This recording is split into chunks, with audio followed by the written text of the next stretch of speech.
আমি মোহাম্মদ বাকির বিশ্বাস সর্বশেষ ইউনিয়ন বিএনপির সভাপতি।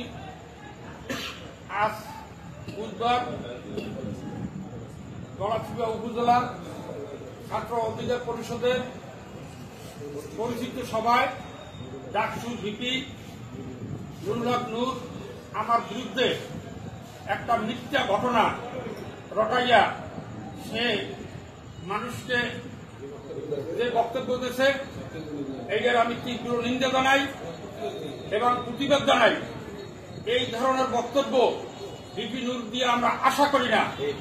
তার কারণ সে একটা বড় পদে আছে, কিন্তু এই বড় পদে থাকিয়া আমার মতো একজন ছোট নেতার বিরুদ্ধে এই মিথ্যা ঘটনা দিয়া সে আমাকে হেয়প্রতিপন্ন করছে। আমি এইটার নিঃস্বার্থভাবে এই ঘটনার তীব্র নিন্দা জানাই এবং ভিপি নূরকে এই মিথ্যা বক্তব্য দেওয়ার জন্য সকলের কাছে যেন সে ক্ষমা চাই নিঃস্বার্থভাবে। এটা আমরা বিএনপির পক্ষ থেকে আশা করি। এই ঘটনার টোটালে কোনো সত্যতা নাই এবং আমি চরবিশ্বাসে কার কাছ থেকে 10টা টাকা ধরে নিই ইনশাআল্লাহ। এবং আমি এই চরবিশ্বাস ইউনিয়ন বিএনপির সভাপতি হওয়ার পর আমার ইউনিয়ন বিএনপির সকল নেতাকর্মীকে আমি কোন জায়গা থেকে 10টা টাকা ধরার মানসিকতা আমার নাই এবং আমার কর্মীরও নাই। কিন্তু কেন মিথ্যা কথা বললা বিএনপিকে হেয়প্রতিপন্ন করা হইল, আমি এইটার বিচার চাই এবং তীব্র নিন্দা জানাই।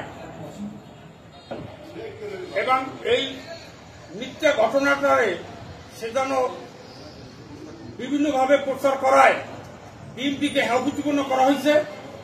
আমি এই মিথ্যা ঘটনার জন্য বিবি সাহিত্যে জাতির কাছে ক্ষমা চাওয়ার জন্য বলব এবং সে মিথ্যা ঘটনার কারণে বিএনপিতে কেন হেয়প্রতিপন্ন করা হয়েছে এই ধরনের ঘটনা চরবিশ্বাস কোন ইউনিয়ন বিএনপি তথা ইউনিয়ন বিএনপির কোন কর্মী এই ধরনের ঘটনা ঘটায় নাই। এবং আমরা জনগণের পাশে থাকি, জনগণের উপকারের সাথে কাজ করি ইনশাআল্লাহ।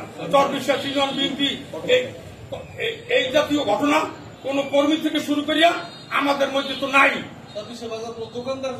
এবং চরবিশ্বাস বাজারে কোন দোকানদার যদি বলতে পারে আমি এবং আমার কর্মীরা 10টা টাকা দোকানদারের কাছ থেকে নেছে, তাহলে আমি সম্পূর্ণ তার ক্ষতিপূরণ দেব।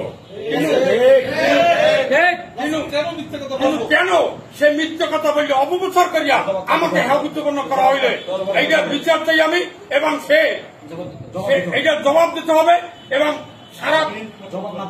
সারা বাংলাদেশ বিএনপির কাছে তার নিঃস্বার্থ ক্ষমা চাইতে হবে।